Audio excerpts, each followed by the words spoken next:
গ্রামের নাম শীতলপুর। নামের মতো শান্ত, কিন্তু রাত নামলেই গ্রামের বাতাস ভারী হয়ে ওঠে, যেন কেউ নিঃশ্বাস আটকে রেখেছে। শীতলপুর থেকে শহরে যাওয়ার শেষ বাসটা রাত 11:45-এ ছাড়ে। সবাই জানে এই বাসে কখনো কখনো একটা অতিরিক্ত টিকিট কাটা হয়, যেটার কোনো যাত্রী দেখা যায় না। রাশিদ শহর থেকে ফিরছিল। চাকরির ইন্টারভিউ ভালো হয়নি, মাথা ভরা চিন্তা।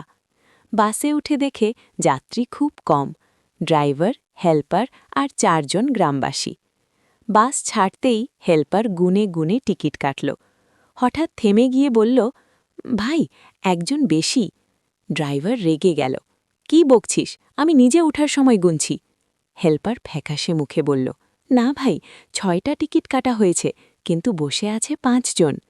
বাসের ভেতর হঠাৎ ঠান্ডা হয়ে গেল, জানালার কাছে কুয়াশা জমে উঠল। রাশিদ হাসতে চাইল, এই সব গ্রাম্য ভয় দেখানো বাদ দেন ভাই। ঠিক তখনই বাসের পেছনের সিট থেকে একটা ফিসফিস শব্দ এলো, আমার টিকিটটা। সবাই ঘাড় ঘুরিয়ে তাকালো। পেছনের সিটে একটা মানুষ বসে আছে, কিন্তু মুখটা দেখা যাচ্ছে না। মাথা নিচু, ভেজা চুল মুখ ঢেকে রেখেছে।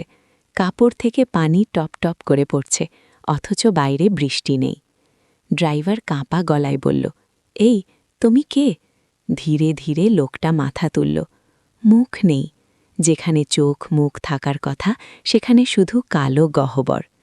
হেল্পার চিৎকার দিয়ে অজ্ঞান হয়ে গেল। বাস হঠাৎ নিজে নিজেই গতি বাড়াল, ব্রেক কাজ করছে না। লোকটা ধীরে ধীরে দাঁড়াল, পায়ের নিচে পানি জমছে, লালচে পানি। সে ফিসফিস করে বলল, শীতলপুর ব্রিজে নামাবি, ওখানেই তো আমি মরেছিলাম। রাশেদের মাথায় হঠাৎ সব মনে পড়ে গেল।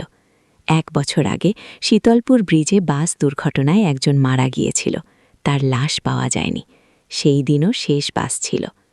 বাস ব্রিজের কাছে পৌঁছতেই ভয়ঙ্কর শব্দে থেমে গেল। লোকটা নেমে যাওয়ার আগে রাশেদের দিকে তাকাল। এবার মুখ ফুটে উঠল, চেনা মুখ, রাশেদের নিজের মুখ। লোকটা হাসল, ইন্টারভিউ ভালো হয়নি তাই না? চিন্তা করিস না, তুইও আমার সাথেই নামবি। হঠাৎ প্রচণ্ড ঝাঁকুনি। রাশেদের চোখ খুলল। সকাল, সে নিজের বিছানায়। স্বপ্ন ছিল, মোবাইলে নোটিফিকেশন, শীতলপুর ব্রিজে গত রাতে বাস দুর্ঘটনা, 1 যাত্রী নিখোঁজ। নিখোঁজের নামের জায়গার লেখা রাশেদ আহমেদ। বাথরুমের আয়নার দিকে তাকালো রাশেদ। আয়নায় সে নেই, শুধু ভেজা চুলে ঢাকা একটা মুখ, ধীরে ধীরে হাসছে।